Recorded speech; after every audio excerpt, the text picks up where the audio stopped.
Could you help with the cleanup? I asked my mother-in-law softly, hoping she'd say yes. She shot me a sharp look. I'm not your real mother. You should clean up without complaining. Honestly, it's bold of you to even ask, considering you're just a daughter-in-law. Stunned, I stared at her. The warmth in Shelley's usual smile had disappeared, replaced by an icy expression. You must be joking, I murmured, my heart pounding. Why would I joke about that? Shelley replied, flashing a knowing smile.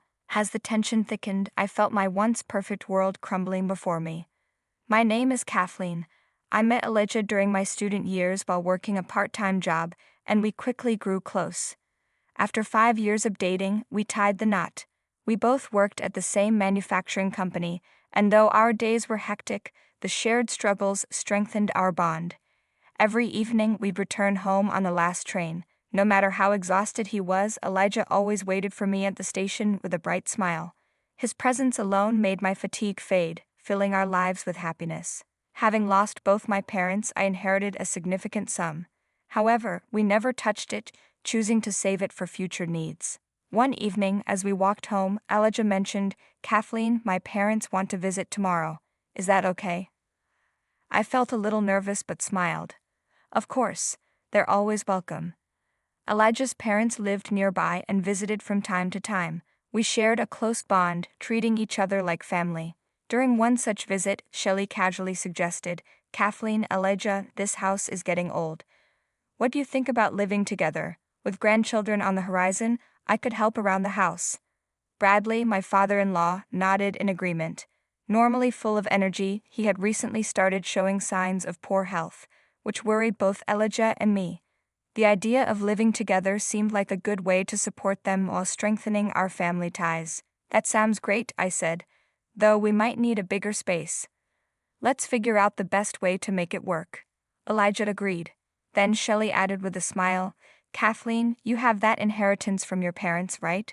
Why not use it to build a wonderful house?" I froze. I had never mentioned the inheritance to her, believing it was a private matter. Her unexpected suggestion caught me off guard, making me uneasy. Still, seeing the hopeful faces of Elijah and his parents, I reconsidered. Maybe this was the right time to invest in something meaningful. Surely my parents would have approved. "In that case, let's build the best house possible," I said enthusiastically. So we constructed a new home, large enough for 2 families. Life together was joyful, filled with warmth and laughter. Whenever I returned home exhausted from work, Shelley had a hot meal ready. Bradley would join us, and we'd often stay up late, sharing drinks and stories. It felt like a dream come true. But dreams don't last forever. Bradley's health gradually declined. Though not life-threatening, he eventually moved to a nursing home to avoid being a burden. His absence left a void in our home. Shelley and I visited him often. Around the same time, Elijah's job required him to travel overseas. "It's just for a short while," he reassured me. "Spending time with Mom might be nice for you too. I know she appreciates your company. I'll be back before you know it." I could tell he was being thoughtful. At first, living alone with Shelley was refreshing. We had quiet moments together, and I thought we were growing even closer. But things changed. One day she handed me a long shopping list. "Are we buying all this?" I asked, surprised. "What's the occasion?" She beamed.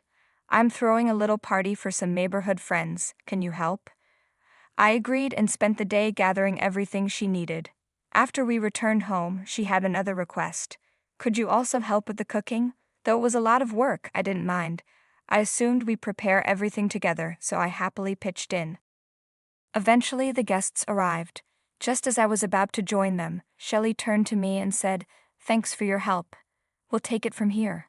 I hesitated, feeling out of place, but decided to step out for a while. When I returned home later that evening, the house was a mess. Dishes piled up, empty plates covered the table, and Shelley sat comfortably watching TV, as if nothing had happened. I sighed and asked, "Can you help with the cleanup?" That's when everything shifted. Shelley's friendly demeanor vanished. "I'm not your real mother. Do it yourself, and honestly, it's pretty bold of you to ask, considering your role as a daughter-in-law."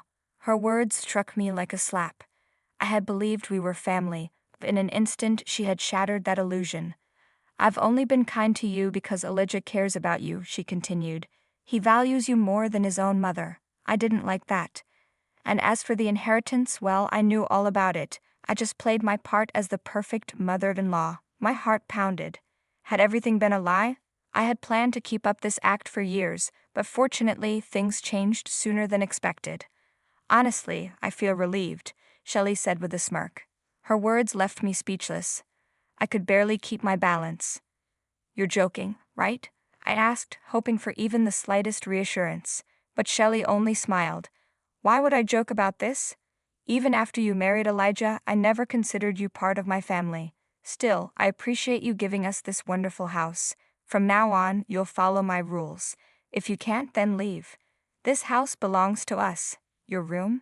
It'll be used as a guest room. You can sleep in the storage space under the stairs. It should be just big enough for you to lie down. That night, I cleaned up after the party with tears silently streaming down my face. My hands moved automatically, but my mind was filled with questions. Had everything she once said, her kindness, her warmth, all been a lie? As days passed, Shelley's attitude only worsened. The weight of her harsh words and unreasonable expectations crushed me. Still, I tried harder, taking on more household chores in an attempt to gain her approval, but no matter how much I did, she never lifted a finger to help. Every night after work, I returned home to find dirty dishes and the aftermath of her tea parties with friends. Cleaning up had become my responsibility, an unspoken rule. The hours slipped away as I scrubbed and tidied, leaving me with little time for sleep. On the rare occasions I couldn't prepare breakfast, I was met with complaints. One day, I overheard Shelley gossiping about me with her friends. She laughed as she mocked me.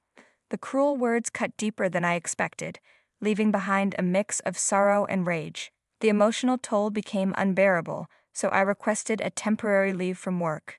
Though the verbal abuse and endless chores continued, having a few hours of solitude during the day brought a small sense of relief. Then one afternoon, after finishing my chores early, I retreated to the cramped storage space under the stairs. Not long after, I heard Shelley return, this time with someone else. It was Neil, a familiar face. He was a local and one of Elijah's friends. Ever since Bradley moved to a nursing home, Shelley and Neil had been spending more time together. At first, I dismissed it as a friendship, but their lingering glances and hushed conversations told a different story. I tried not to dwell on the thought, but through the small gap in the storage space, I saw something that confirmed my worst fears. Shelley and Neil were kissing. I had suspected something was going on, but seeing it with my own eyes sent a jolt through my body. My stomach churned. This was happening in my own home. Unable to bear it, I squeezed my eyes shut, covered my ears, and waited for the moment to pass. The next day, I decided I needed to see Bradley. He had always been kind and understanding, a source of comfort. As I was about to leave, Shelley stopped me. Going out? Perfect. I have friends coming over tonight, so don't bother coming back too soon. Her words only fueled my determination. I needed to talk to Bradley. When I arrived at the nursing home, he immediately sensed something was wrong. I poured my heart out, telling him everything: Shelley's cruelty, her affair with Neil, and how she had turned my life into a nightmare. Bradley listened carefully, his expression unreadable. When I finished, he finally spoke. You've endured so much, Kathleen, but know this: you are not alone. I'm glad you came to me. Elijah would be worried if he knew what was happening. Don't worry. I'll take care of this. Then, with quiet determination, he stood up and extended his hand to me. Let's go home together. Are you okay? Don't push yourself too hard. Tears welled in my eyes, but I shook my head. Thank you for worrying about me, but for your sake, I can endure anything. Side by side, we walked back home. As we approached the house, I noticed several pairs of shoes scattered at the entrance. Shelley and her guests clearly hadn't expected me to return so soon. Bradley didn't hesitate. He stepped inside and made his way to the room where Shelley and Neil were. The moment Shelley saw him, her face drained of color. Neil, on the other hand, panicked. Without a word, he bolted, barefoot, through the window. If he had nothing to hide, he wouldn't have reacted that way. Bradley turned to Shelley, his voice calm but firm. I've heard everything from Kathleen. I want to hear your side of the story. Shelley fumbled for words before finally blurting out, I admit to the affair, but Neil came on to me first. It's not entirely my fault. Bradley let out a heavy sigh. The affair is one thing, but the way you treated Kathleen, that's unforgivable. Before Shelley could respond, he placed a set of divorce papers on the table. It's over. I want you to leave today. Shelley's eyes widened in disbelief. But it was just one mistake. And now you're divorcing me over this? It's not fair to blame only me. Why do you believe her over me? Bradley met her gaze, his voice unwavering. I see Kathleen as my own daughter. A real parent can sense what their child is going through. But it seems you can't. Shelley looked away, defeated. Pack your things and be gone by tonight. If you're still here tomorrow, I won't hesitate to call the police. Do you understand? Shelley collapsed onto her knees, speechless. That night, following Bradley's advice, I stayed at a nearby hotel. When I returned the next day, she was gone. I later heard that Shelley now lives in a tiny, run-down apartment in a neighboring town.